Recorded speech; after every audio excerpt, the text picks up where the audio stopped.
Hello and welcome to Diminishing Returns. We're back, and we got something a bit different today. Is it different? I don't know. It was my choice, basically. I guess I'm responsible for this. Usually, we do films that we try and tie in with something that's being released or whatever. And if there's nothing going on, which during lockdown no films being released, we kind of just pick whatever we want. Now, I picked Starship Troopers, Sol. I'd like to apologise for that immediately. Well, yeah, I was really annoyed when you did that because we haven't done Paul Verhoeven yet at all, surprisingly. And I was, that's something I was really looking forward to getting round to, but I never imagined we'd be getting round to it with Starship fucking Troopers. Well, before we start, so obviously let's just introduce ourselves. My name is Alan. I'm here every week. So is Sol, who was just talking there. Say hello, Sol. Hello. And joining us this week, our guest is someone who's been on the show a few times before. It's my brother, in fact, but don't hold that against him. Hello, Gareth. Hello. How you doing? So Gareth, you have, as so often before, you are joining us in the capacity of living memory, because you're a little bit older. And therefore, Starship Troopers came out at a time when you were a young man, perfect demographic. Yeah, I was 22 when this came out. So, wow. I like this sort of dumb type action film. I'm not sure. I would love to know if... I really can't remember if the satirical element of it was wasted on me at the time. I'd like to think I was alive to some of it, but I think I was probably more interested in the bug, blood and guts being spilled everywhere. People always use the word satire in reference to this film, and I'm not entirely sure if that's accurate. I think perhaps it's more accurate to say it's not serious, but satire is perhaps lending it a bit of credit. Satire, is it? Let's just hold off a second before we get into that, because I think that's going to be quite a big discussion. The reason I chose Starship Troopers, it wasn't like some really well thought out thing. I was reading something and it mentioned Starship Troopers, and I was like, oh, that would be an interesting thing to look at, because first of all, I haven't seen it for, it must be 10 years at least, if not more, and secondly, it's one of those films that I would like to see again, just because I don't really remember it, and it's always said that it was, satirical, and everyone sort of took it too seriously. It was this big flop, and I just thought, okay, I want to look at that again. And actually, I'm saying it is a big flop. I guess I don't know if, financially speaking, it didn't do well critically, I guess. But maybe it made money. It certainly generated some sequels. I know nothing about the history of this film, really, other than I know it's based on a book. Mm-hmm. I know the book is a lot more straight down the line as it's presented, whereas the film kind of subverts a lot of what's in the book. I think the original book, I haven't read the book, but I have read a couple of books. Robert Heinlein, who wrote it, and I've read a couple of his books, and he has a reputation of being quite right wing, quite militaristic. So I think he wrote the book as you say, as a sort of straight down the line celebration of militarism. Yeah, I also haven't read the book, but I did a little bit of basic research, and that's pretty much the consensus. There's no sense. It's just pretty much a right wing, militaristic sci-fi, futuristic sci-fi novel, and accused of fascism, which I don't think is quite the intent, but it's certainly Well, it certainly glorifies the the military, which is synonymous with fascism. My understanding, though, is that this film, I've certainly always seen it as having real cult status. It's one of those films that, you hear filmmakers talk, like, I want to say Joe Cornish used to gush about it occasionally on the Adam and Joe show back in the day. Like, people like that would just, if they ever get talking about it, Edgar Wright, people like that would just start gushing about Starship Troopers, and that seems to be the Paul Verhoeven film that is, in a mainstream sense, most well regarded nowadays. RoboCop is clearly the best film he's made, but and then RoboCop's one of those films that it's not as good as you remember it is. RoboCop. Well, it's not even that. RoboCop is critically lauded. I think that's the difference. Whereas Starship Troopers was always this kind of murky, no one quite knows how to feel about it film. So I think a lot of the people who love it sing about it more loudly, and you get the impression that that's the beloved Verhoeven film now, even though, you know, RoboCop, Total Recall, like, Paul Verhoeven's got some actually legitimate, brilliant films under his belt, so... Yeah, I think it depends how high you set the bar. I think what he's made here is a sort of action B-movie genre type thing with a little bit of poking fun at the source material. It's not, you know, as long as you're not going in there expecting it to be, you know, a life-changing education. I think he does quite a good job with it. That's it. But I don't think. I guess my general view was that it wasn't very good. Not to give too much away, but I think I completely agree with you, actually, Gareth, because when I first watched this film, I came away thinking, what was the big fuss with that? What a load of mediocre nonsense. And on this rewatch, I have come away, enjoying it a lot more. But I obviously went into it the first time thinking, Paul Verhoeven, I like him, he's good, Aliens, brilliant. Whereas this time I went into it with a sense of, so I think you're right. Yeah, I haven't seen this film for a long time, like for 15 or 20 years, and I enjoyed it watching it this week, but on a very surface level, it was fun. You know, it wasn't. I didn't feel like it was particularly clever. I didn't feel like it was, undermining society. But it was a good fun action film. See, I think that was I feel the same way, apart from the fun bit. I don't think it's very good or subversive or anything, but I also think it's quite a badly made film, just in general direction. Like, the acting's terrible, the narrative is just very throwaway and nothing-y. I guess for the time, this is very general broad strokes, but for the time, the CGI stuff is nice.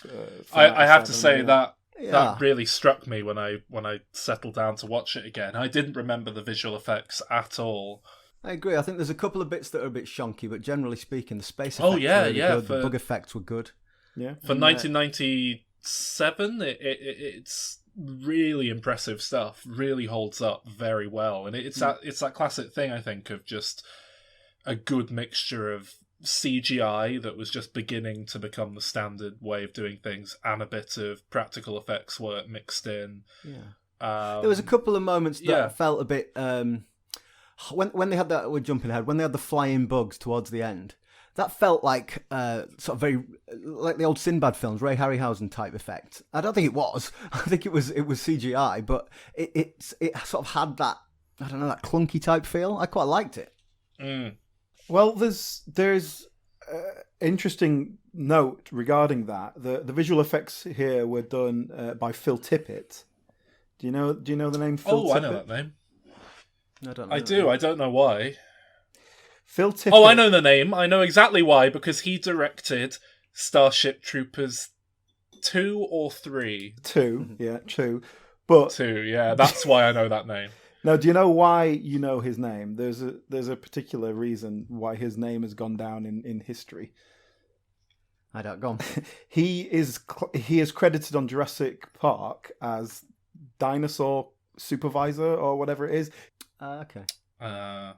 He's basically a guy who he created animatronic dinosaur stuff while they were in the preparation for Jurassic Park. They didn't know if the CGI was going to do the job, and so he did a load of stop motion stuff, and obviously they ended up not using that, but they did use it as the basis for a lot of the CGI stuff they did, and hence they gave him a credit, and like it was whatever it's like Dinosaur Wrangler or whatever it is they credit him as.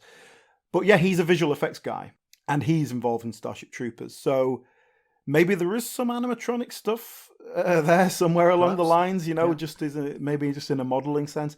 I don't know. I'm not really. Don't really. Maybe know it's at least got that influence in what he's created in the computer. But we'll come on to that later, because he did direct the second film. God, we got to.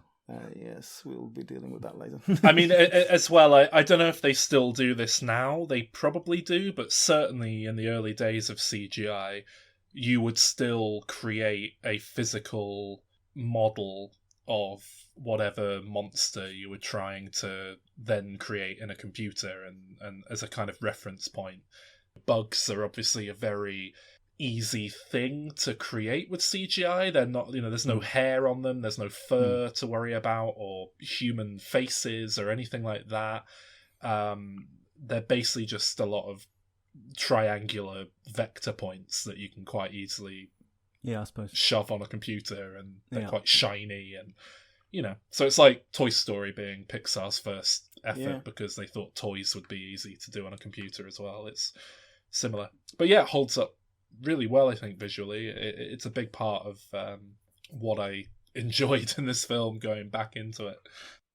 Okay, so we kind of made a lot of broad points there. Let's get down to some specifics here. So the films, does it open with newsreel footage? Or it does. Yeah, it does. Yes. But that's a real key part of the film, isn't it? Well, it is. It's kind of these fake newsreel kind of things where it's like it's the one consistent part of this franchise that stays with it into, I think, all of the sequels in some capacity. I'm not sure if it's in the fourth one, but definitely came back for the fifth one. There is a reference to it in the fourth one where a character jokingly says, "Would you like to know more?" Oh yeah, you're right. That's very correct. Yeah, but I'm not sure about these sort of like interstitial bits of. They're really moving the plot on, and it's the idea of show not tell. They are very blatantly just telling you, here's what happens next. Here's what happens next. Let's get back to the characters. And when you think about it, it feels it's a little bit lazy, but actually it works. I really like it. I don't think it ever really drops a huge exposition dump on you, apart from the very start of the film, where I'll generally forgive an exposition dump. But in terms of the character in terms of the plot, the structure, the narrative we're following, it's a character level thing, really. We're not there to see whether or not they get to kill a load of bugs. So yeah, I guess that's all you're getting. Right. It's giving exposition for the world rather than our story. But also, it's just like the spinning newspaper coming up to the screen and then the headlines, isn't it? It does move the plot on as well, though. Like later on, it sort of it goes between the different acts of the film. And I did like how it was presented, really, in this. It feels a bit ahead of its time in the sense of it's like, oh, click here to find out more. It's like it's built like a website, and it feels like in '97 that was probably well ahead of its time. Yeah, like I don't think there was. Websites were quite that like that. That's what you get on news websites now. It's like, look at the next page, look at the next thing. It's what a website in 1995 would look like if it could handle video at that quality instead of 360p or whatever. Listen, without having to download the QuickTime player. I was a teenager in 1995. You better believe I know that pain. But I was watching it thinking, oh, it's such a shame that it's, they couldn't predict future internet a little bit. But then I thought, well, no, because, that's not what they're doing. They're their job, is it? Making a comment on 1997. And it works, even though it looks like a horrible, clunky mouse pointer. This is supposed to be like the government stranded news service. It's not supposed to have too much freedom to just go and click on whatever you want. It's like, click here. Would you like to know more? Yes or no? Yeah, of what we're telling you. And my main concern with those are that those interstitials, those sort of newsreel footage, are full on parody, satire. They're subverting everything else that's happening to full on comedy. It's like watching Idiocracy a lot of the time. But then the rest of the film is not at that level. And that's my big sort of problem with concerning this film as a satire. Because apart from a couple of moments in the actual body of the film, for example, where they're signing up and the guy who's signing up says, oh, infantry made me the man I am today, and then you find out he's got no legs. Like a little moment like that it's obviously like going, oh, this isn't quite this is a propaganda when you start to see behind the curtain. But apart from a few moments like that, it feels like the body of the film itself is pretty straight down the line. We're making a crappy B-movie action film with subpar actors and a weak script. Yeah. You could tell me this was a film directed by someone who got fired from the production, and then they hired in Paul Verhoeven to try and re-edit it into a comedic deconstruction of that film, and it feels all the exactly stuff like was that. shot after the rest of the film to try and change the tone. It does feel exactly that, because they are so separate from the rest of the world, the story world. And and that is my main problem with the film, or why I don't particularly care for it, as it's turned out. But what? Because what an odd choice. What? I just you made me watch not just this, but this and 4 of the worst sequels I have ever seen in my life. But you know what? This podcast is not about watching films we like, because otherwise we wouldn't have done 10% of what we've done. Yeah. But I thought it would be an interesting discussion, and I stand by that. So let's. Well, shall we move to the sort of the first act in the high school as we establish our characters, and they're all the first thing that struck me is they all look 8 to 10 years too old to be in high school, and indeed they are. Yeah. Yeah. So I was reading a little bit about this, and Paul Verhoeven, first of all, didn't read the book. He said he read like the first 3 pages and got bored, and he said it was shit. So he just got the writer to explain it to him. So I don't think it's a very pointed satire at the book, because I don't think he knew what was in it. But also, he sort of complained that these actors were too old. And it kind of justifies itself slightly because the story takes place over a few years. So you do need them to get older. But but that's what, again, straight away I was thinking, is this a satire of crap teen films because the actor's always 30? Is this deliberate? I don't think it is. Is Casper Van Dien's jaw really that I made a chiseled? note. I wrote down All Quiet on the Western Front, and this is probably the kindest note I've given to this film, which was that it very much reminded me of that film. Do where you know, John Boy Gareth, Walton I have gets just sent off to turned war. that film off, but to record this, I was 10 minutes into... Oh, there you go.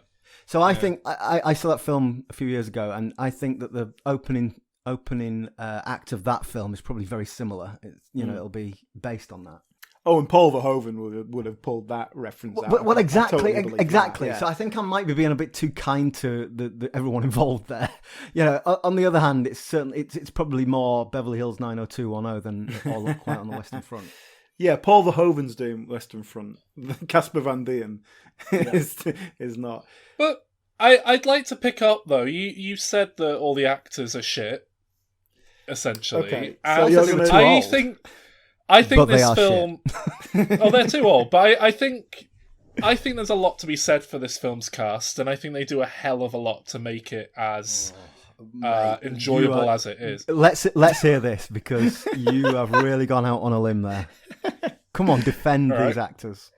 Okay, number 1, we've got Clancy Brown, who is always a joy. He's talking about the main scenery. cast. Of course, the Kurgan's come brilliant. on. He's brilliant in everything. Dougie House is okay. We're all right. Doogie House is not okay. He's appalling. He's fine. There's nothing wrong like with him, Neil though. Patrick Harris. Yeah, see, we like him now, though, so it's all right. We've forgiven it. But yeah, who the fuck is Casper Van Dien, and why has he ever earned enough goodwill from me to forgive this?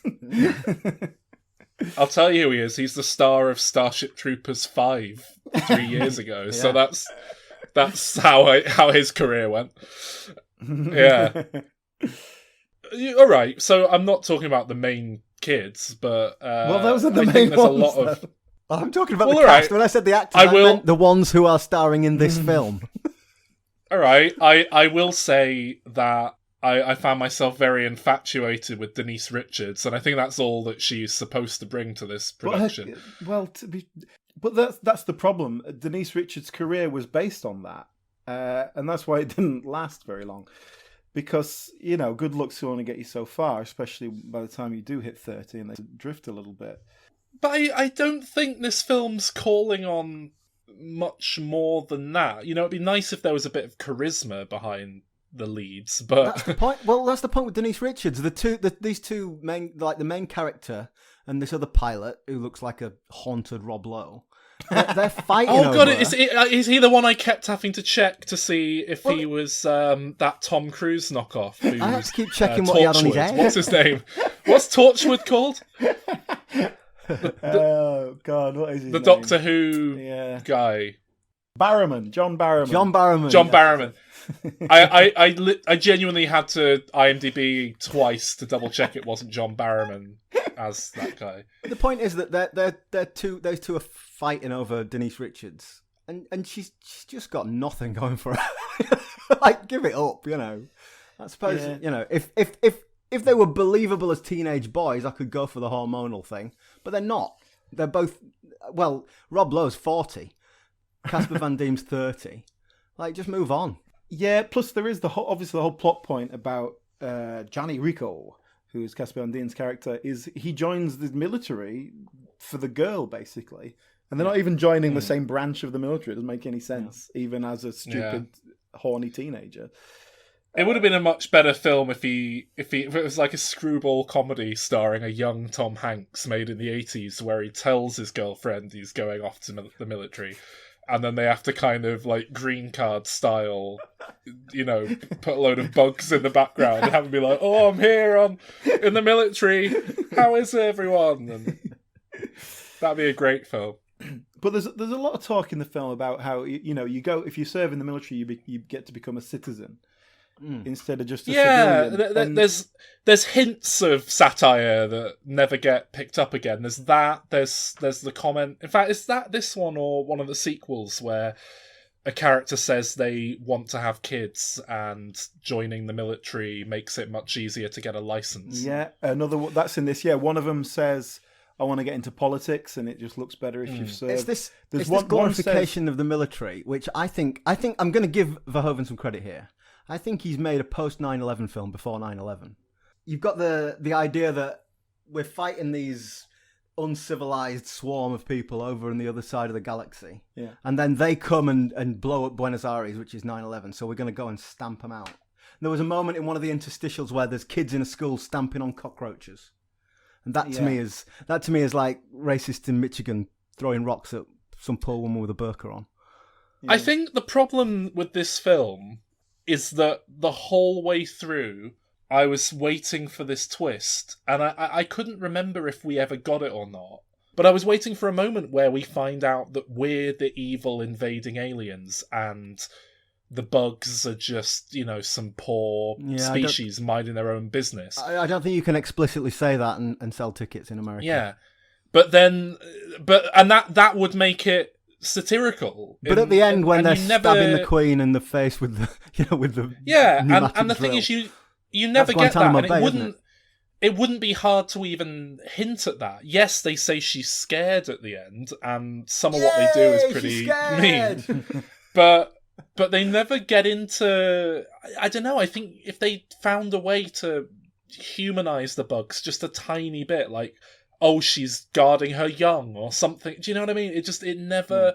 It feels like something's being set up throughout the entire film, and then it doesn't happen. And I wonder if there's some deleted footage out there. No, I agree. Cut or something. And that's kind of where this idea of this being a satire really falls down with all that sort of stuff. Also, the idea that the bugs are basically flinging asteroids at Earth, like that's their main weapon. And I mean, we hear that on the newsreel footage, but it's never proven wrong. Do you know what I mean? We're never shown that that's wrong, and in fact, it's just a very kind of oil-rich planet, and so they've come up with this tactic to make people go to war for them. Well, again, this was made in 1997. If it had been made in 2007, then that might have been a bit more explicit. The idea of a false flag operation is definitely more relevant today than 1997.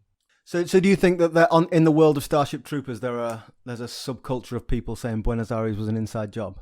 Well, I don't know. I think it would be a far more interesting film if there was. But they get hanged straight away if they say that. Yeah. They're not citizens, are they? That's the thing. It's like the whole film's kind of just a bit straight down the line to say that it's such a... Supposedly, people refer to it as such a satire. And I don't think it is a satire, to be honest. I think what this is a very straight down the line right-wing pro-military book was somehow given to Paul Verhoeven to direct.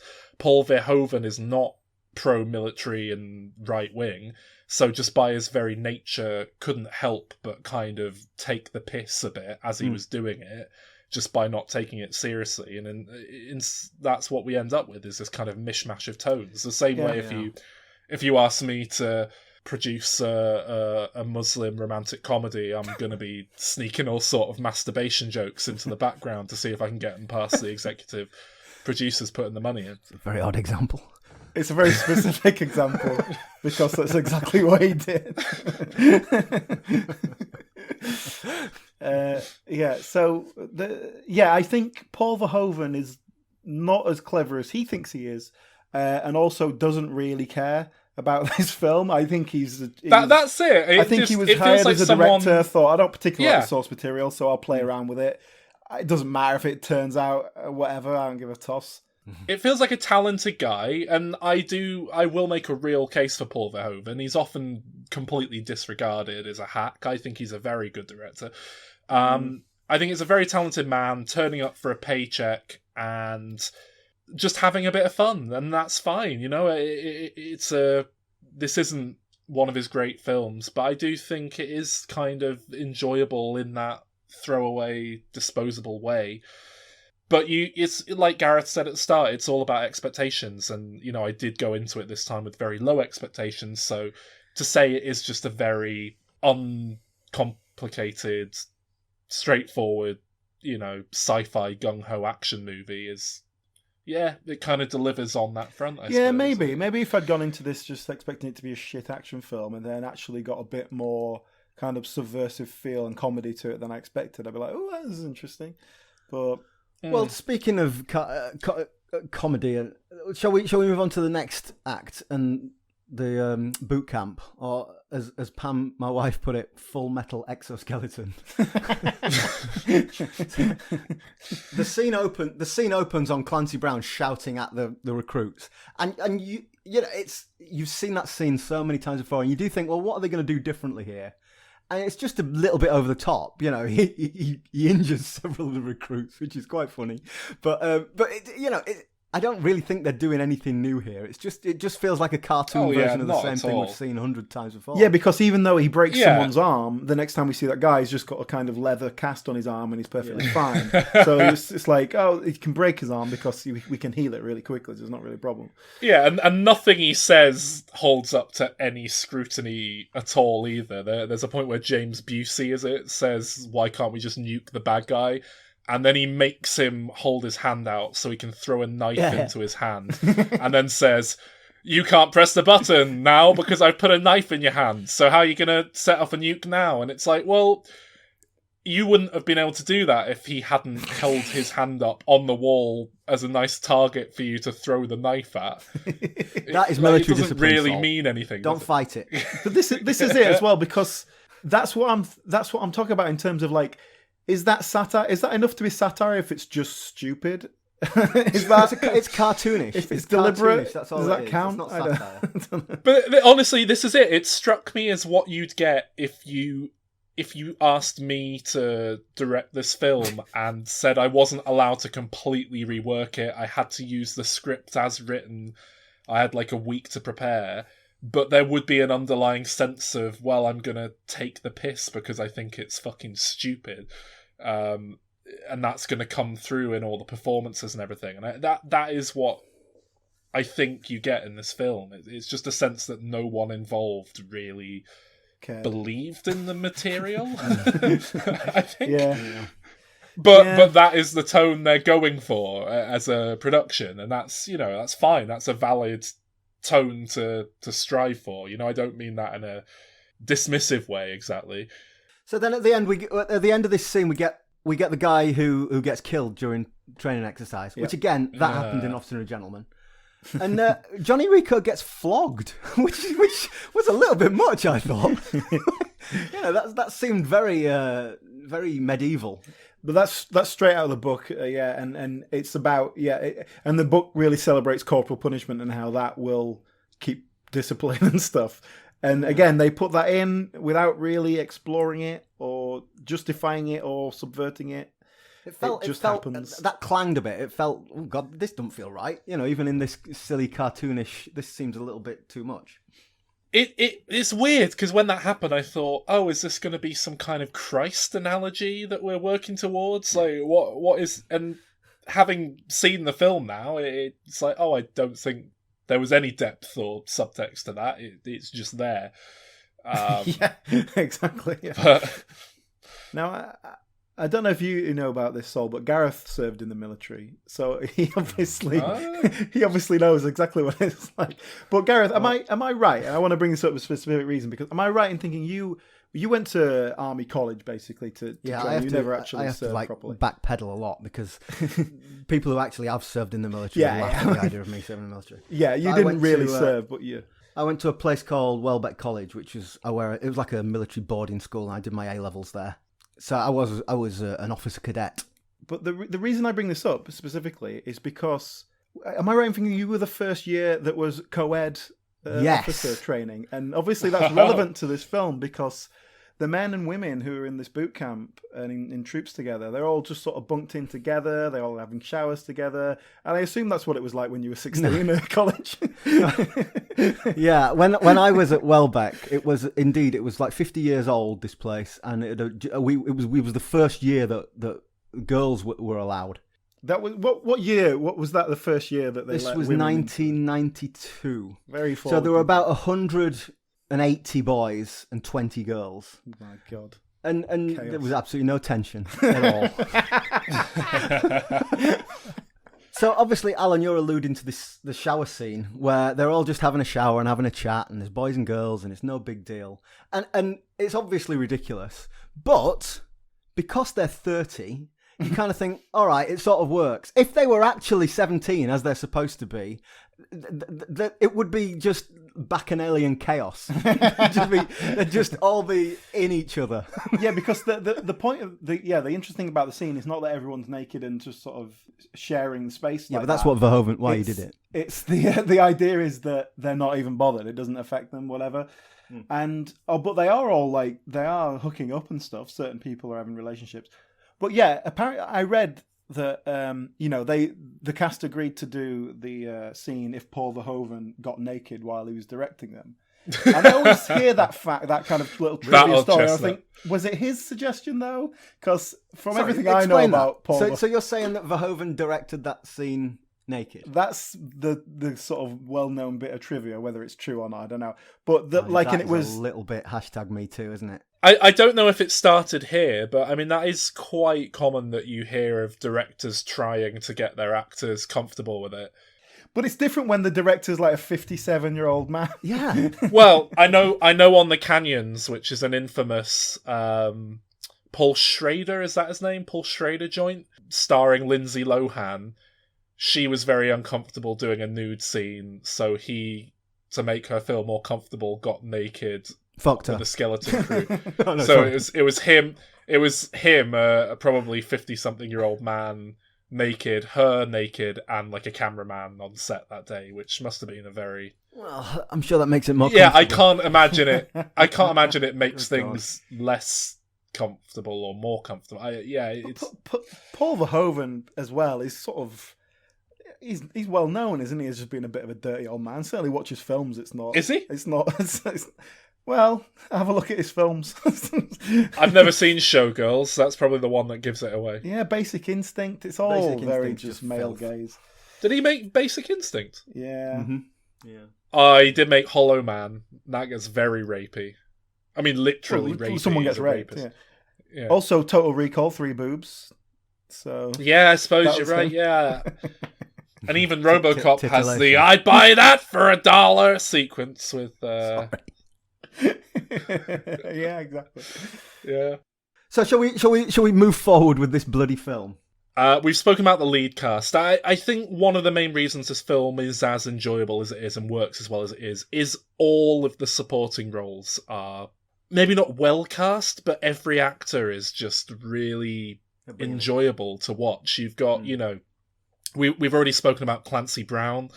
But you've got Hank from Breaking Bad in there, Dean Norris, still bald. You've got James Busey, who, I mean, I didn't know he did anything outside of The Frighteners and Contact back in the 90s. Busey. Jake Busey. I love Jake Busey. He is far from a good actor, but a delight to see on screen. Just one of the weirdest looking people to have ever come out of a vagina. He can play the green fiddle. Who knew? Is that a euphemism?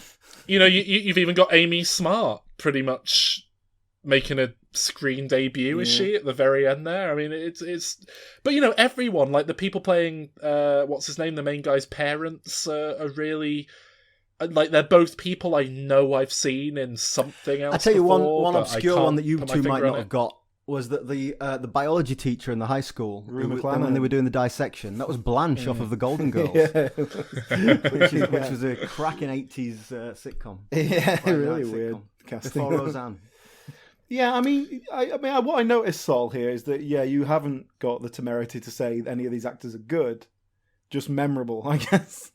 Yeah, well, I mean, I do think some of them are good for the record, but nothing they're doing here is particularly heavy lifting, is it? It's, Clancy Brown, I think, is a very good actor, but you wouldn't know it to watch this film. But it's not like what he's doing is bad either. He's just dialing his performance up to the point that it's a cartoon, but that's clearly what the film is trying to do.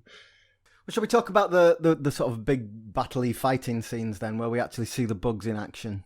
And it turns out that they are quite tough to beat. Who knew? That was it, yeah. Like, my note here was that, so after all this, all the boot camp and all this, their tactic is stand on a ledge in a line and shoot wildly into the distance. They attack, and then, 90 seconds later, they sound the general retreat. There was no attempt to make it feel militaristic at all. When actors go into boot camps and they train together for 2 months, there was definitely none of that. This felt like a bunch of Hollywood actors with a gun in the hand and said, "Okay, stand there and shoot."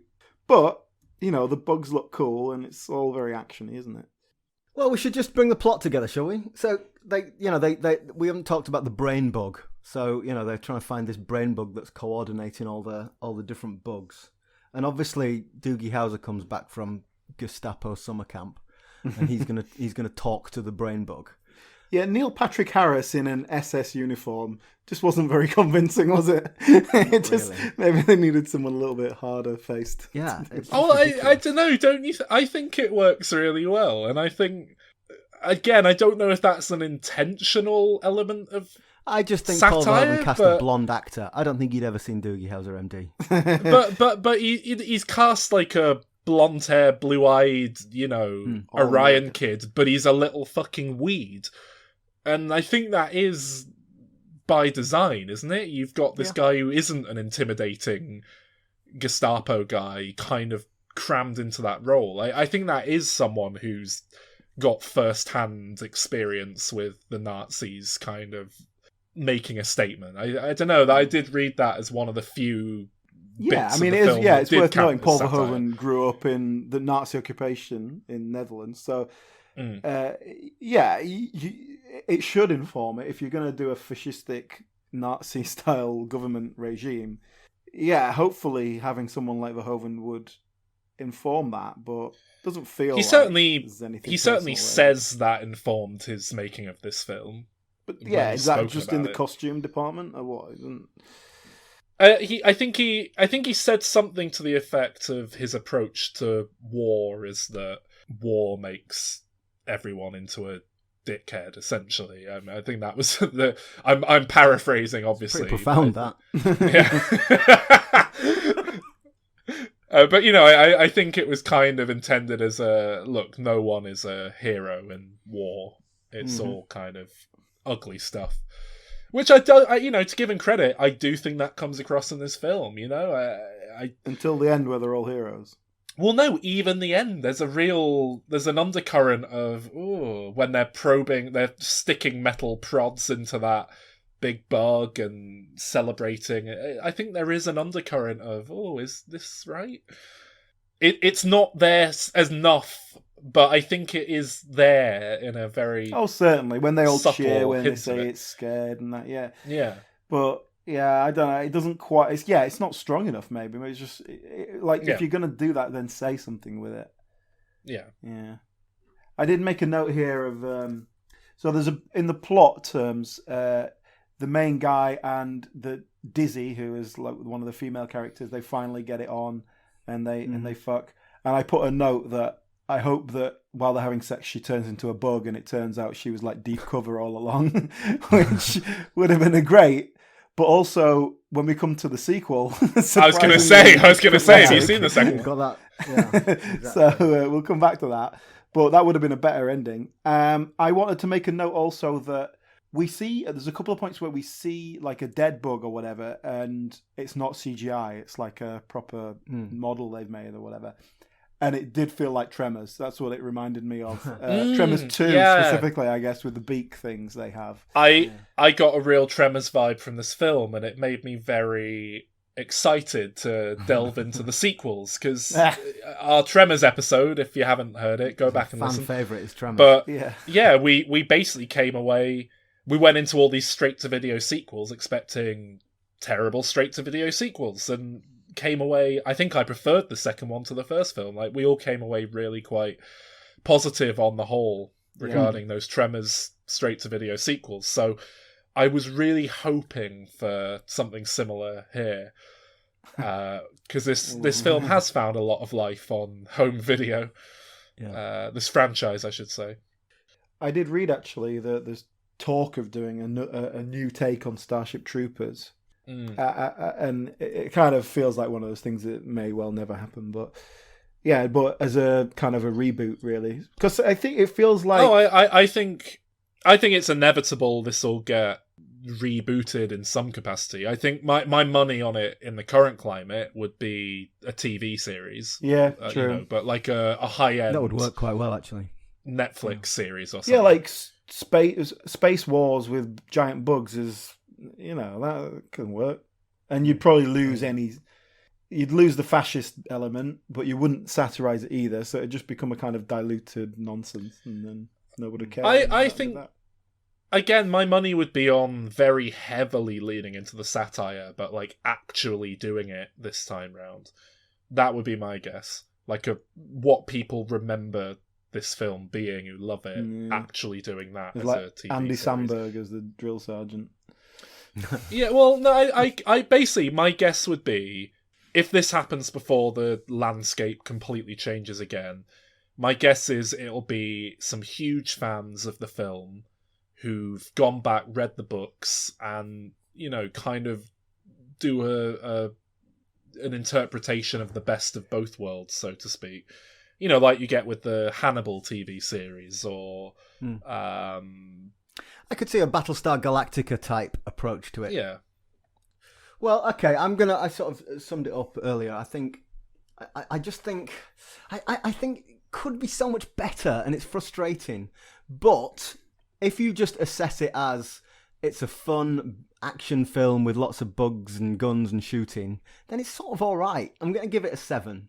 Well, I think if you just assess it even on that level, it's still a very poor example of a shitty action film. I was just sort of disappointed all round, really. It felt like it had potential to do more, which it didn't. It didn't, even if you play it straight, it's not good. Anyway, I gave it a 4.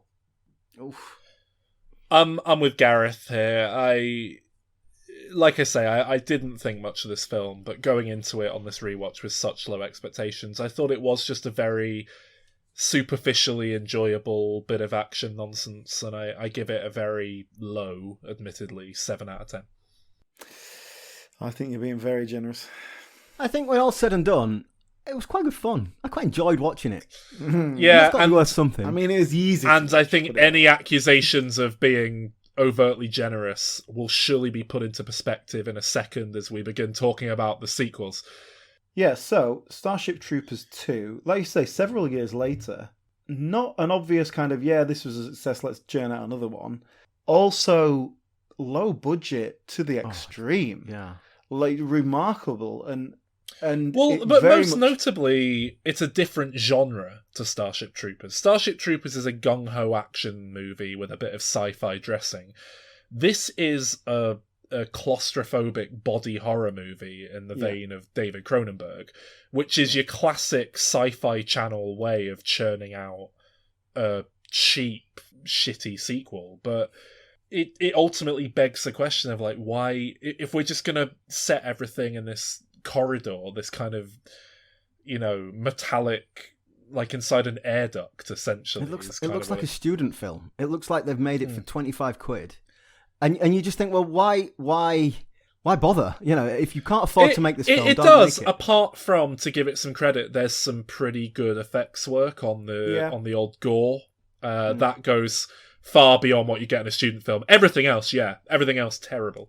I made the same note, and it's not just a matter of budget, because my first thought was, this is just low budget, they can't do anything with it. Because literally the opening scene is like, it's a battle, and it's dark and covered in smoke. They put the smoke machine on, but you can still tell... You can tell that this is like a 30-foot long studio. This is not a big room they're in, and it's certainly not outdoors where it's supposed to be. It felt like someone let them film in the local Laser Quest. But they had to do it during the daytime when no kids were in there, like before they had to open up. Except if they'd done that, there would have been more props, a bit more set. But but it went beyond that. Because that was my first note, that it was really low budget. But then I made the note that it looked like a student film.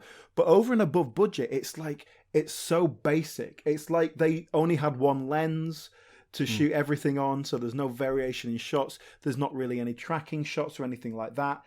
But it just felt really student film in the sense that it felt like people who hadn't really made a film before. And there's more to it than just low budget. This isn't like good practitioners working with what they've got. It's poor practitioners with nothing. So it's just like the worst of both worlds. And like I said, this is directed by Phil Tippett, who is a special effects guy, not a director. He hasn't really got any other films on his CV particularly. I don't know if the cinematographer and editors and stuff like that, but like even that it's all so basic. Like the editing, like if you've got a little fight scene, even just a bit of hand-to-hand combat, you put in some quick edits, you throw some flashy shots in. There's none of that. It's really sort of badly made. Badly made. I watched this. I didn't watch this and the number 3 for this record, so I'm going to be leaning on you guys for these two films. But I have seen this before, Starship Troopers 2. And I remember seeing it come up on the Sky Digital. I thought, oh, great, I've never seen that before, and watched it. And within 10 minutes thought, this is really bad. But could not turn it off. But I remember being just astounded at how... it's Starship Troopers, it's not Star Wars. But like, how have they allowed the brand to go from that extreme to this extreme? It was just so down market. Yeah. I mean, I don't know the ins and outs of it, but I guess nobody cared. And so someone went, can we have the rights to that cheap? We'll churn something out. Because someone's going to go into a video store, see Starship Troopers 2 and go, ooh. Well, that's exactly what I did. That's why I watched it. Exactly, yeah. And that's the market they're going for. If we can make a film for $400,000, is what it looks like, and do enough DVD sales and stuff to make that worthwhile. But I guess the point is that it took 7 years before this was made. It was obviously the brand was held in such little esteem that they were quite happy to just knock that out. Well, that's probably how long it took for the rights to the novel to revert.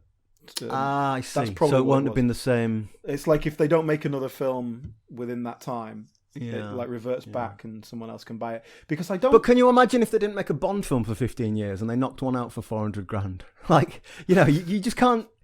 Again, it's Starship Troopers, not James Bond. I understand it's different pedigree, but it just seems so vastly different in quality. But yeah, I mean, there was a lot of straight-to-video stuff at this time, though. It's like we talked about Tremors and From Dusk Till Dawn. I was going to say From Dusk Till Dawn's infamous. Yeah, Tremors, From Dusk Till Dawn, Starship Troopers. They're like the three. Scorpion King. There's like 3 of them. They're like they've all got a wrestler in the lead. It's cheap knockoff films that people are going to go and prepared to pay £1.50 for to rent it and watch it. They know no one's going to pay £12 to see it in a cinema.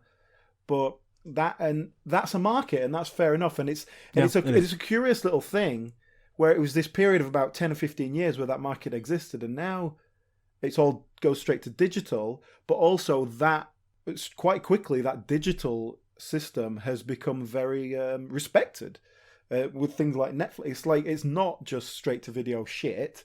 Mm-hmm. It can be straight to video, straight to digital, and be good. Yeah. And it's kind of a slightly different market, and so it's quite interesting. In 2004, that wasn't the case. No, not at all. And it's going to be this little period in film history of about 15 years where that was the case.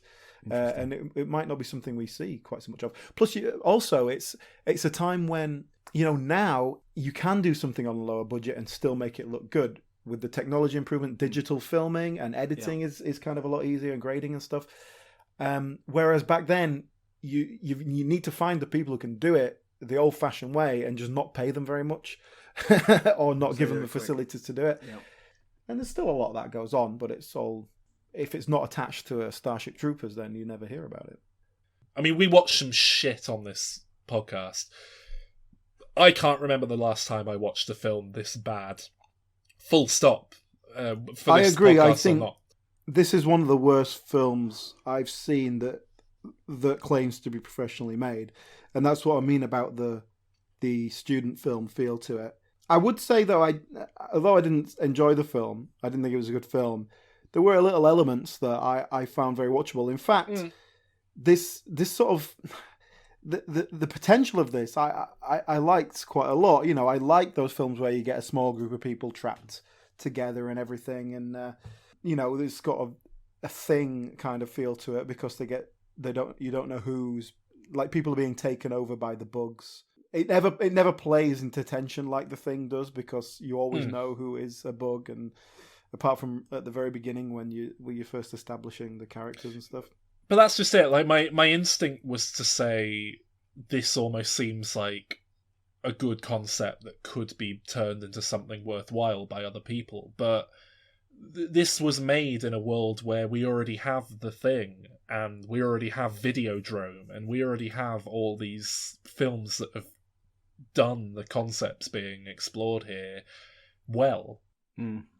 I give them some credit for taking it in a horror direction as a practical means of doing it on a lower budget. I suppose that's smart, although, to be honest, I would never go to Starship Troopers wanting horror. As a horror fan, that's not what you want that franchise to do. There's no horror in the first film. I think that's the main issue there. And so really all I can praise this film for is its special effects work, its gore, which, like I say, is quite good in a few spots. But even then, if that's all you're there for, you've got to sit through an hour and 15 minutes before you get any of it. It's like... Well, this is, like I said, this is directed by Phil Tippett, who is a special effects guy, and it feels like a special effects reel where they've gone, oh, that needs to be a narrative special effects reel, and they've just got panicked and just made up a story on the spot. I kind of begrudgingly, like I say, enjoyed isn't the right word, but I didn't hate this film as much as I probably should have. I don't know why that is particularly. Well, you very famously like films where nothing happens and it's just a load of people sat around talking. There's just a slight charm to it. You've got to kind of grade it on a scale, haven't you? You can't judge it on the same basis that you judge Starship Troopers, because it's just it's like being an art critic and then looking at a 5-year-old's drawing of a cat and going, well, this is shit. Yeah, but you don't have to compare it to the Mona Lisa to objectively say it's shit. That's how I can judge this against Tremors 2 or Child's Play 2 or, any number, From Dusk Till Dawn to any number, or Man versus Spider, Earth versus the Spider, or whatever these sci-fi shitty movies were that I've seen. Like I've seen this kind of film before, and I've seen this level of under $1 million budget production done better. I mean, the film themselves, there's absolutely no sort of sense of sarcasm. There's no self-awareness. There's no dignity. It is exactly what it looks like it is, and it's kind of unashamed about it. There's a couple of the actors who feel like they're bravely getting through it. Some of them, I feel like they're not actors. It's just like, whose like cousin are you that just turned up on set or something? Like there's a woman in this with a foreign accent. I couldn't even figure out what accent it was. Oh God, yeah. I think they cut out most of the bits where she was talking because it was just ridiculous. But she certainly wasn't an actor. But like there's just for example, there's a scene where there's the guy who's like the hard marine guy, and he's got a beard and he looks the part. He looks like a hard marine guy. And at one point, so he's got this beard, and at one point someone walks in on him. He's got shaving foam all over his beard. He's going to shave, and then he finishes shaving, like whoops, wipes all the foam off, and he's still got a beard. I don't know is that supposed to be a joke? I don't know what's going on. Why? Because they obviously had in the script he's shaving, and someone walks in, they have a conversation. But then the guy comes up with a beard, and so no one he thought, was doing should King we Lear in change the script evenings, or and anything? he I don't know. refused to get rid of it. It's just like there's no thought has gone into it all. And then they kind of have this sex stuff where they have a woman walking around naked, which feels very just pure titillation for no real reason. Then it's like a species thing where she has sex with someone to implant them with a bug, or that kind of thing. It never quite pays off or anything. It all feels very derivative of other things. I don't know. It's not Starship Troopers. Certainly not. Yeah, I have no real fondness for Starship Troopers, really. So if you're pissing me off that you're betraying the brand that much, but you're right. Like, it's not worth talking about it anymore. It's a terrible, terrible film. I give it 2 out of 10, which I think is generous. Yeah, I mean, like I said, it got a graded on a curve, and there was definitely elements that I kind of enjoyed. Enjoyed is too strong a word. Tolerated. Yeah, I don't know. It did feel like a child has made a film and wants to show it to you. It's like I can't be too nasty about it. Put it on the fridge with a magnet. But anyway, I give it 3 out of 10. I'm not going to give this a mark because, as I say, it was a few years ago I watched it, so I'm not going to argue with your numbers, but I think I will abstain. That does make this film our 10th lowest rated film of all time on the podcast. It's just kicked the Shall we move Airbender. on to some of the others? Yeah. It's just kicked the Last Airbender off the 10th place spot there. So oh no. Yeah. Well, in the spirit of full disclosure, I watched the 2 animated sequels, which we'll get to, but I also did not see Starship Troopers 3. So, again, you two tell me all about Starship Troopers 3. Is this one you've never seen or you haven't seen since 2008? Okay. I should say, because I'm old, I don't really know how these streaming sites work. So I basically have to pay for everything I watch. And there's a limit to how much cash I'm prepared to part with to watch the Starship Troopers sequels. So I stuck to the animated ones. Well, this was an odd film. This felt like a real apology tour of a film. This felt like, look, we know we fucked up, but someone is being given a chance to make a Starship Troopers film who is a fan of the franchise and understands whatever it is that makes the first film work, if you are someone who thinks that it works. It felt like so much more effort had gone into this. It's not just shot in a corridor with no lights. There's a hell of a lot more budget.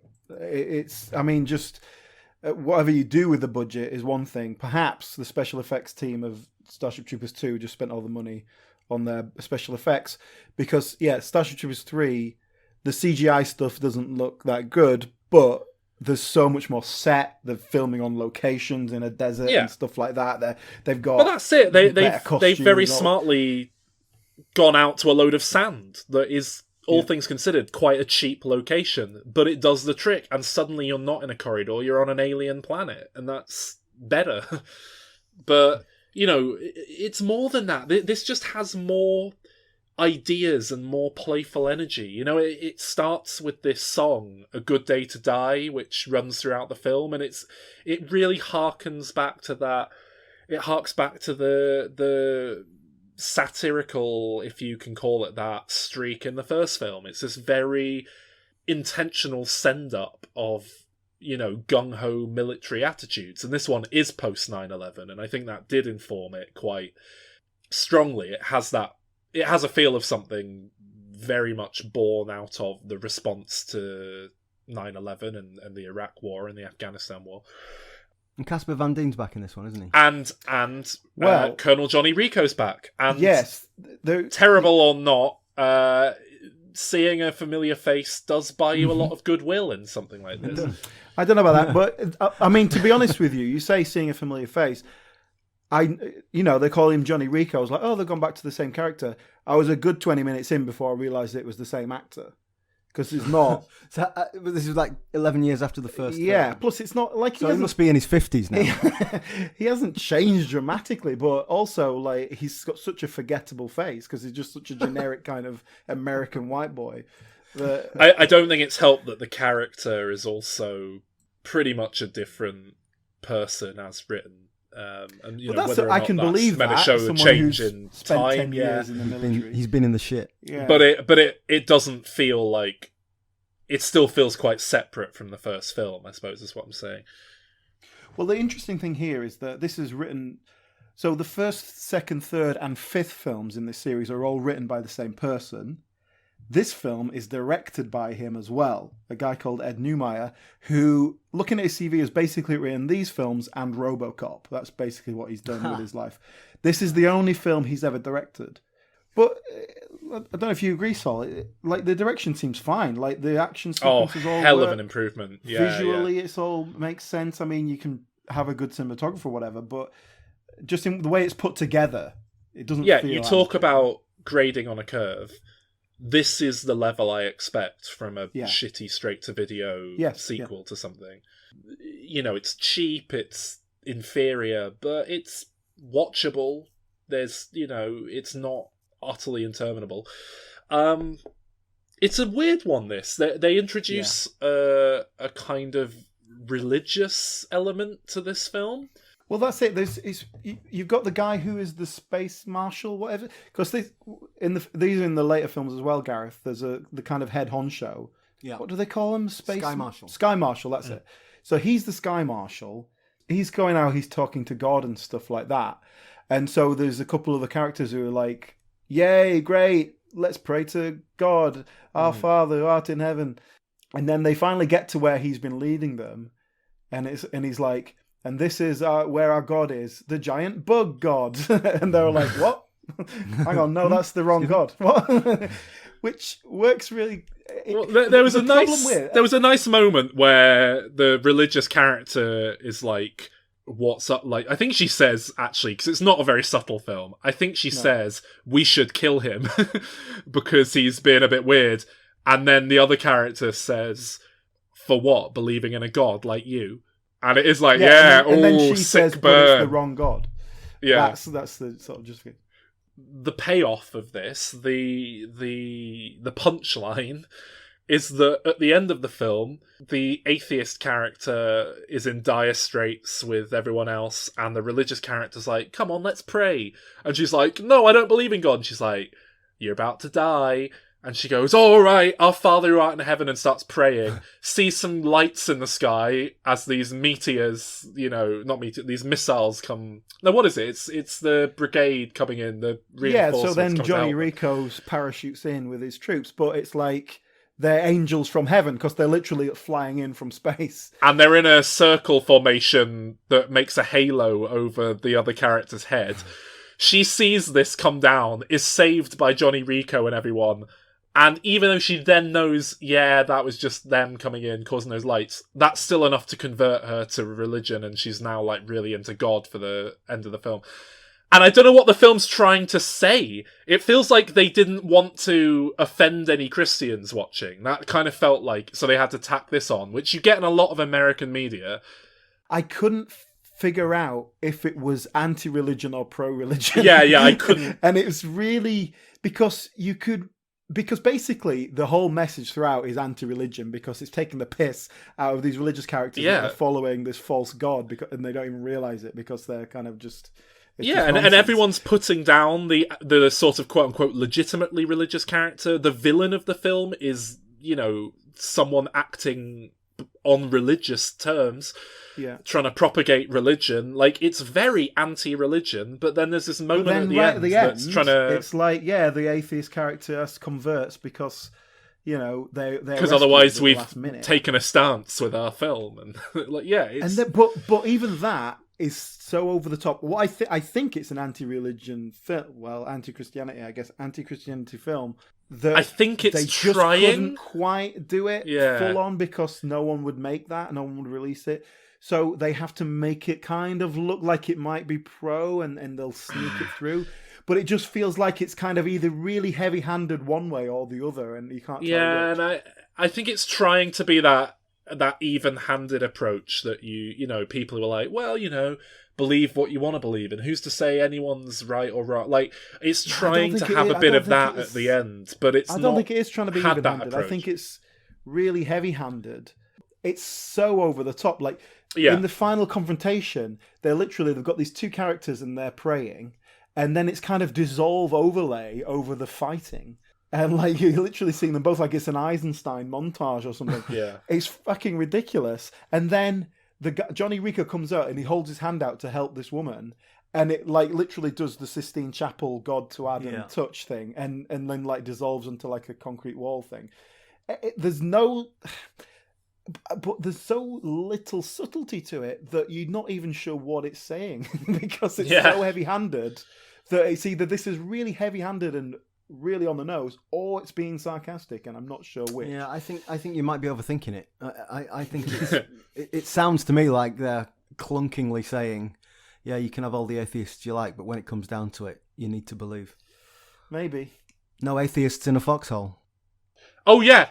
I that's something we should add. The fascistic government is very anti-religion at the start of the film, and largely inexplicably they adopt religion at the end of the film, which it makes sense because religion goes hand in hand with fascism. It's a great tool for controlling the masses, but again it's just so the character's doing this complete 180. It's just not believable. None of it works. This is my best solution to this is that Ed Neumeier has written this as if it's a propaganda piece made by this government of how religion was taken up by the government, because they have to justify why they've had this about turn and they've suddenly realised, we can use religion to control the masses, but we have to make it work, and so we're going to create this hero story of these people who got trapped and then the Sky Marshal saved them and blah blah blah.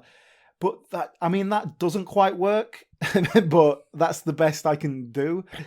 Yeah, again, I think you're giving it too much credit.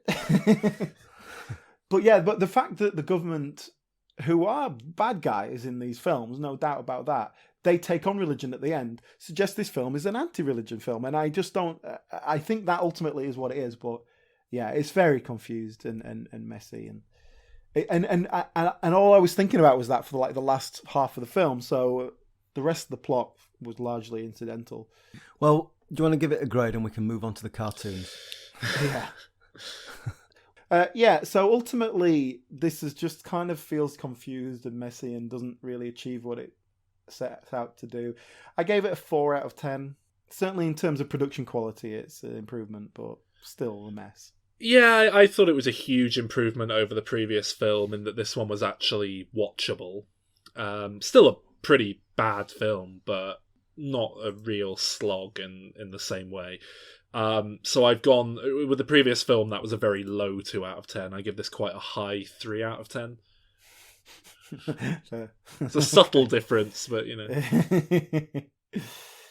Okay, so at some point, I don't know the story behind this, but a Japanese company, I guess, decided to make an animated take on these films. Sure, of course. Well, I mean, I didn't realize it was a Japanese company, but it's done in the exact same art style as the Resident Evil straight-to-video movies, which were, of course, themselves pretty much feature-length cutscenes done in the style of the video games. Yes.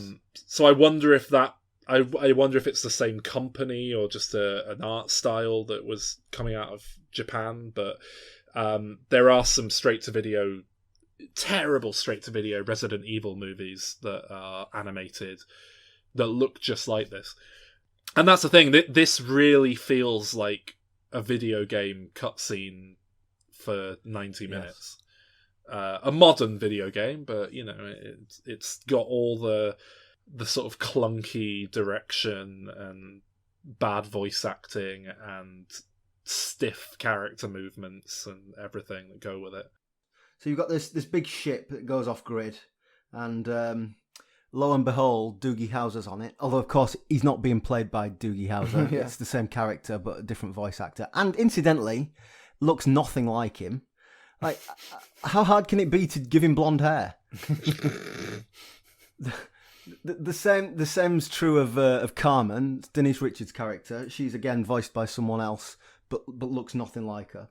So it turns out that the Bug Queen has taken over this human ship, and now the bugs are flying it to Earth.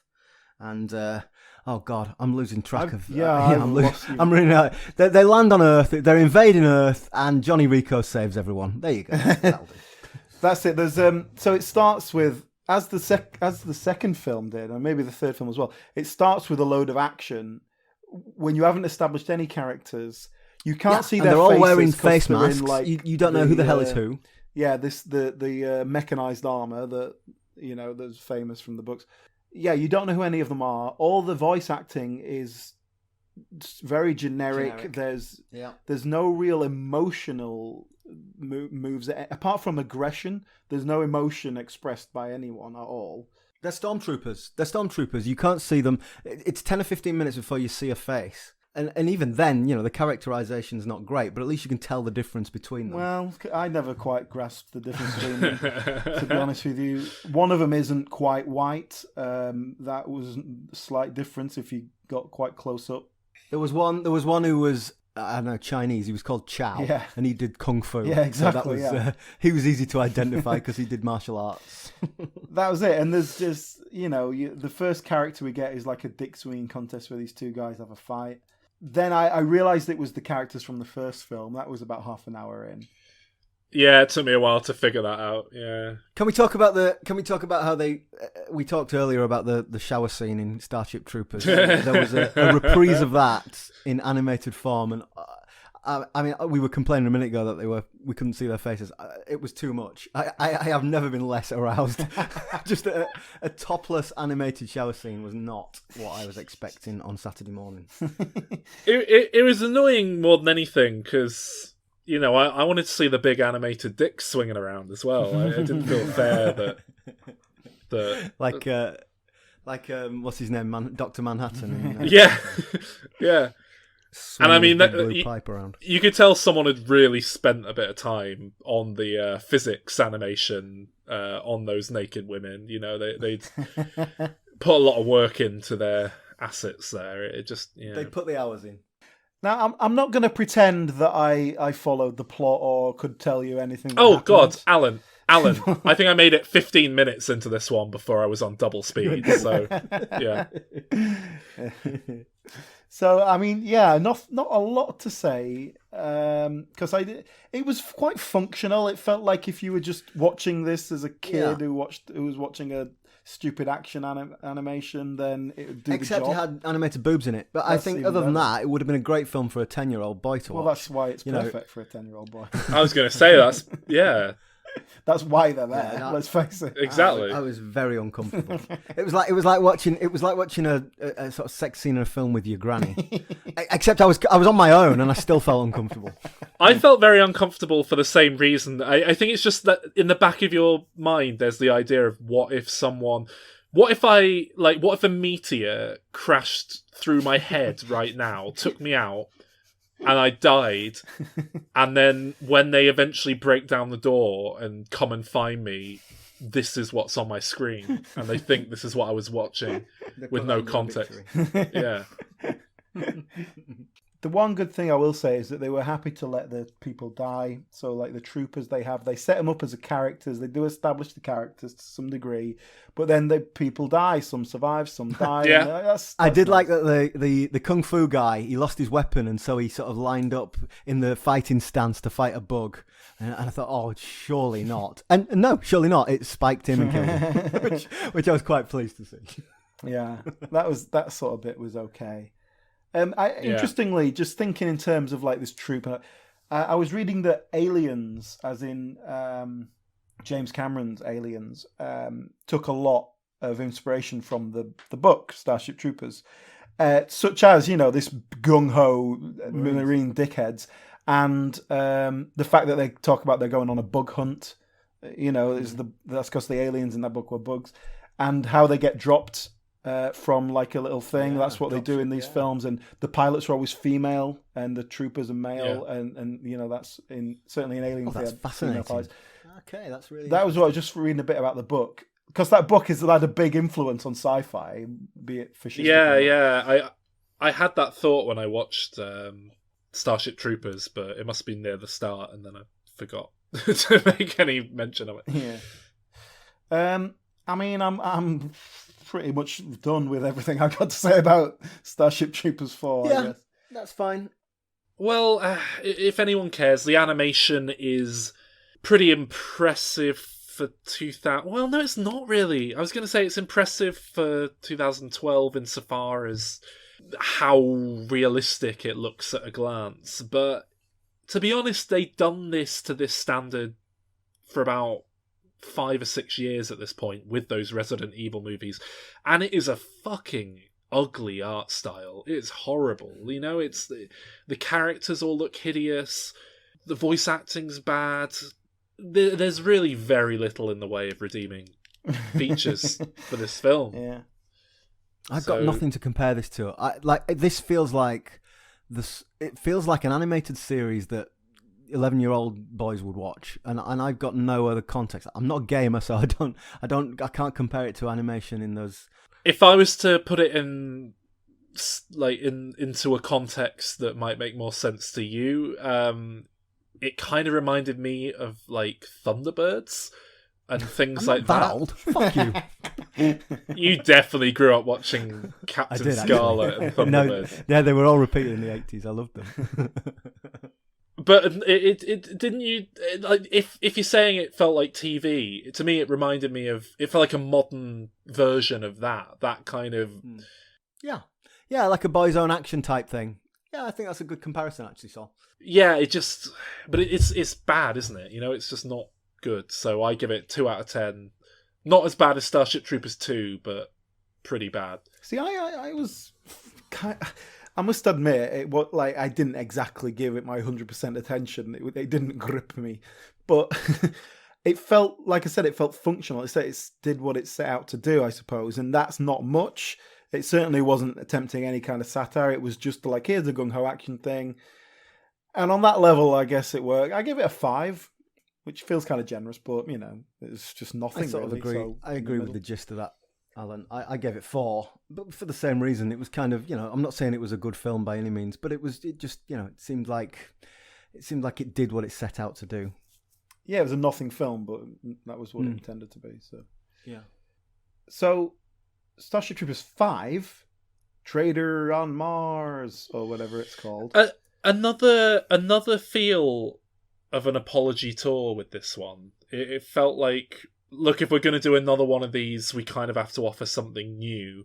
Last time it was animated, that was the new fun thing. But they've had that, so what's going to make everyone come back for this one? And I guess it's that they've assembled some of the original cast as voice actors. Well, I'll tell you what, though.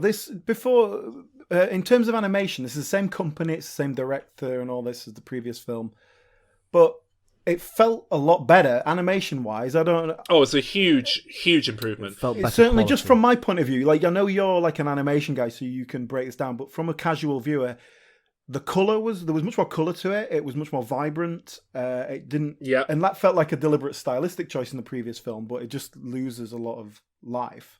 Yeah. But the major difference here, before I'll let you just get into it, is they brought Ed Newmeyer back as the writer. And this feels like it's got a story, and also it feels like it's got characters, and the actors are allowed to do something.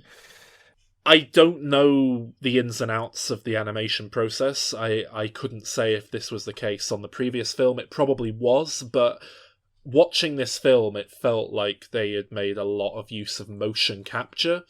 There were a lot of very specific, nice little bits of physical performance where characters' faces would just move in a really, you know, like really full-on expressions to convey, like, you know, disbelief or sarcasm, and just gestures and mannerisms were captured really nicely, and it felt like motion capture. So I'm guessing that's what they were using. I agree. I did think the same thing. I don't know enough about it to really know, but yeah, it felt much more natural. But definitely in terms of acting and the writing, they're actually expressing emotions, and you can distinctly know which character's which.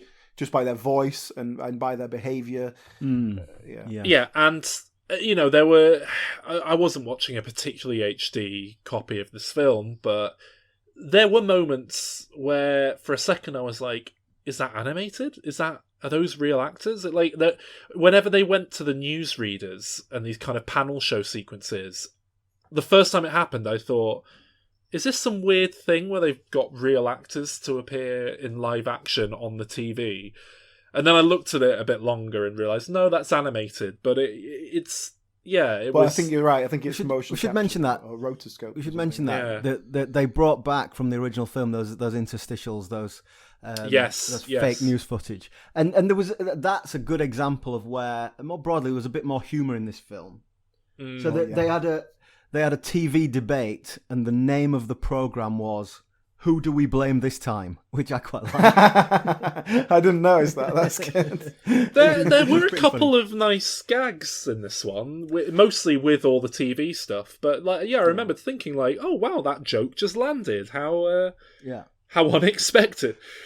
But it's the same sort of thing, like where those interstitials are very kind of comedic, but then the body of the film is quite straight up. Well, like, the set of recruits. So Johnny Rico's training this set of raw recruits who obviously end up being honed in battle. But at the start, they're bad. But they're not just bad; they're comedy bad, and they're the worst ever. It doesn't feel real because they're really terrible, and he doesn't seem to be bawling them out like Clancy Brown did. It just didn't work in the world. And there's never a montage where they become good.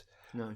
They're just sort of thrown into the real world and they have to deal with it. Yeah. And then the other major problem with that is that I think one of them dies. And it's like in a weirdly guys go and become heroes. Half comedic moment that I think is meant to hit emotionally, because he keeps dying in the training exercise by getting ripped in half, and then when he dies in real life by getting ripped in half, he says, "Why do I always get ripped in half?" And then he dies. There was a good line where Johnny Rico shouts, "You want to live forever?" which he shouts in every single film. And the nerdy lieutenant comes back to him saying, "Well, no, but a little longer might be nice." Which is why I always think that's a good answer. I always think that. Exactly. I like that. It felt like, you're right, more of a sense of humour. It did feel more satirical, just in the sense of it was having more of a laugh with it. Well, let's talk about the satire bit again. Let's not give it too much credit, but the main antagonist, who is the new Sky Marshal, she's very Trumpy, isn't she? She's obsessed with her ratings, and she basically allows Mars to be overtaken by the bugs just so that she can boost her popularity. Well, talk about false flag stuff we were talking about before. Yeah. This is the film that really deals with it head on. This conspiracy of a government official doing some pretty shitty, nefarious, underhand things to further their own career. But I guess this is being made while Trump's running for president. It's probably just before, it came out the year he was just become president. So, but she feels very much like a TV star rather than a politician. Yeah, I didn't read it as much of a Trump thing specifically. Politics in general. Yeah, it just felt like politics. Yeah. Like she's literally looking at a screen with her approval rating on it. Yeah. And as she's doing a speech and it goes up and down. Yeah. It's annoying though, because it's like a bit on the nose. Well, Futurama did that as a visual gag that was hilarious in an episode where, Fry comes out and gives a speech about the company he's in charge of at the time, and you can see the stock ticker behind him, and the stock goes up and down based on every sentence he says. But to see it played straight here is just a bit like... Well, that's it. For the purposes of this plot, for us to be able to go with the plot, we have to take that seriously in terms of her motivation. So it doesn't really play as a gag, even if it's kind of meant as one by the writer, who obviously is taking the piss a bit. But so in terms of the plot, I think, again, this works quite well because it's quite strict. You've got this kind of background of the political thing, but ultimately you've got this little group of 8 people or whatever it is. They're stuck in this place and they have to keep the bugs away until someone comes and rescues them. And it's kind of quite straightforward, but it works on that level. And then you've got this secondary aspect of like, oh, who's behind all this? And, oh, well, this Sky Marshal's been up to something, but will the psychic guy expose them? And it's all just quite simple enough that it works. You don't have to concentrate too hard on it. And I think it works on that level. I think it does what it's trying to do.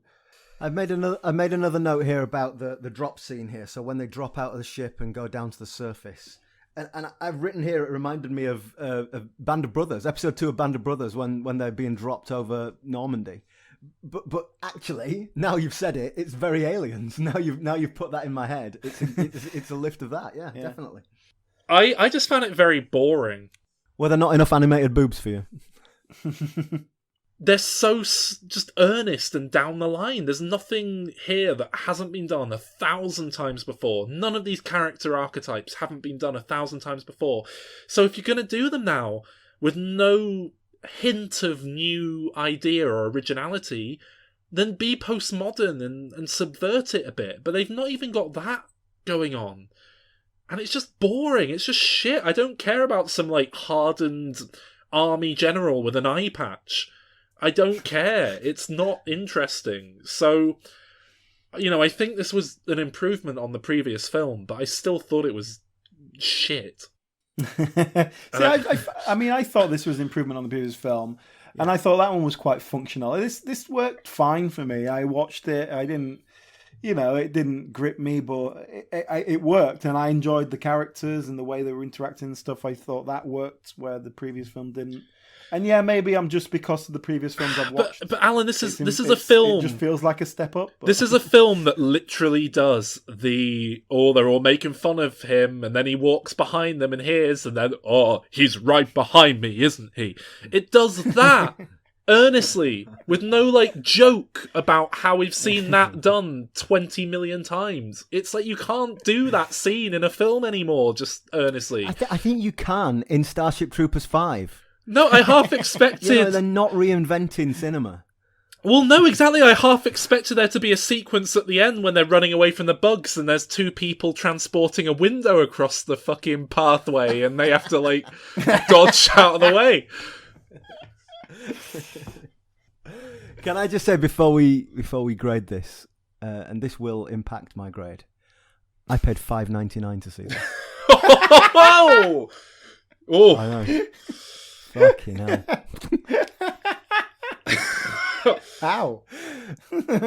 Well, this is where I feel like a granddad. I went to stream it on one of them streaming sites. Yeah. And it looked all virusy. So I thought, I'm not doing that. I paid $5.99 to watch it on Amazon Prime. Oh my god. They charge $5.99. Well, it's quite new, isn't it? It's still a new film, yeah. It's still a recent release. You can get all the others on YouTube without worrying about it. This one, so it was a better film than the last one, but it wasn't £6 better. How much do they charge for a real film? It just depends how old they are, really.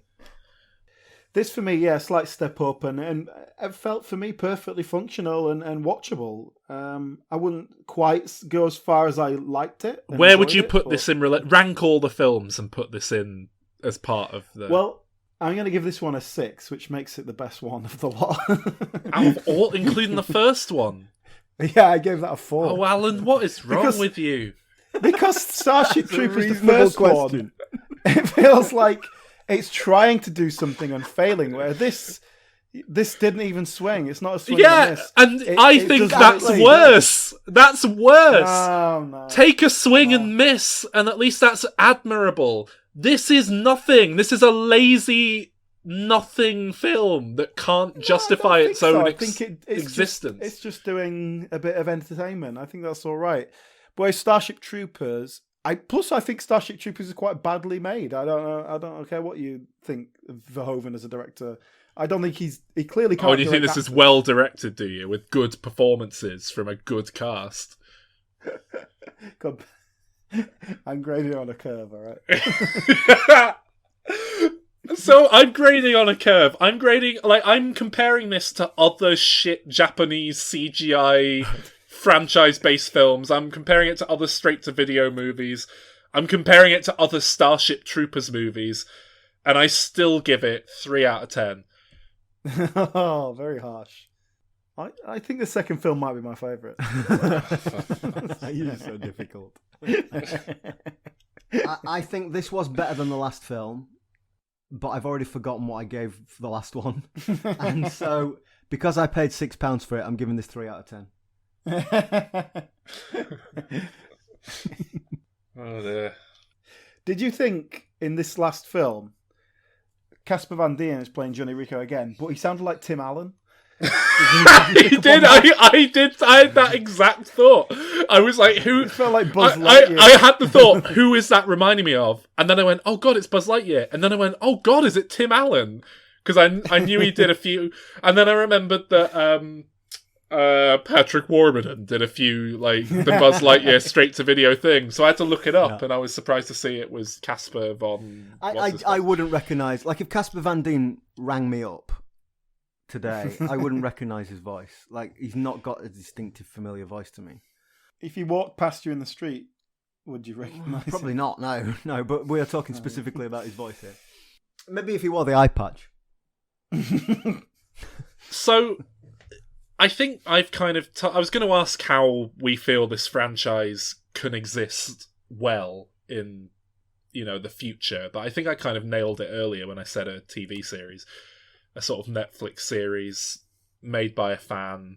Well, I think that, what we saw in this last film where the Sky Marshal is kind of a devious politician. I think if you took the Netflix TV series approach and you could follow, your band of brothers, your mobile infantry, you could follow some pilots, but you could also have that political dimension and a little bit more world building and expanding that political side of it. I think you could probably put together a really strong sort of 8-hour miniseries type thing there. Yeah, definitely, yeah. And you could definitely bring, your satire into that as well. You could subvert that idea and I think more realistically, what we'll probably get is a Sci-Fi Channel TV series at some point, and they'll go for just campy nonsense fun, and it'll be like Z Nation if you've ever seen that, which I'm sure you haven't, but it'll be top tier Sci-Fi Channel content. Yeah, like Tremors the series. I should mention actually there was an animated series of Starship Troopers which was made, I think, probably just after the first film. Now, I haven't seen any of that, but I did watch the trailer on IMDb, and it looked incredibly cheap. I think it's the sort of 90s animation, but really, really bad. So I can't speak to the narrative quality of it, but certainly animation looked well shonky.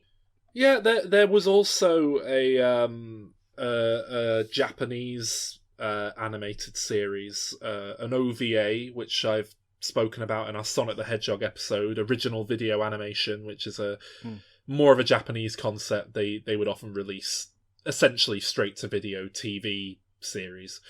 I believe it was like a 6-episode adaptation of the book that was done animated in 1988. I've just looked it up, 1988.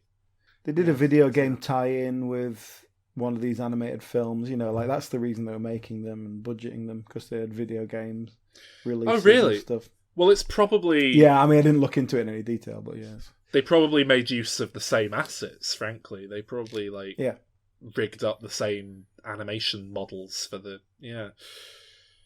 That makes sense.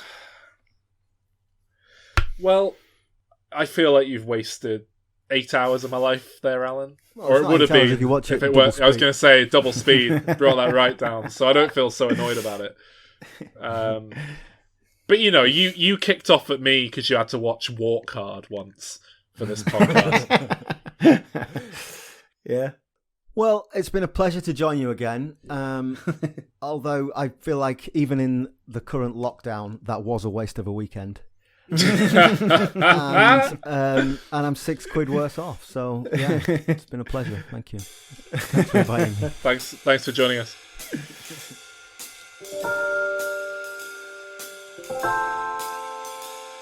Thank you for listening, and if you're new to the show, please do look at our back catalogue. We've got over 200 episodes looking at all sorts of different films. I'm sure you'll find something there that interests you. If you are a regular listener, then please do continue listening, and if you really like us, do consider supporting us on Patreon.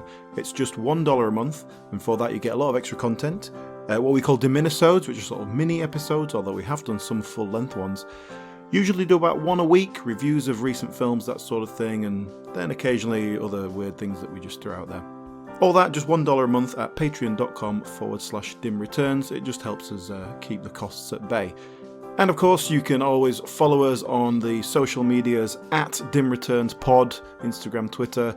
And the best thing you can do to support us is rate and review us on iTunes. Not just rate us on iTunes, actually, because just the number of ratings you get increases your visibility and presence and that sort of thing. So that will help support us. Go over there, give us 5 stars. Okay, thanks for listening. We'll see you again next week.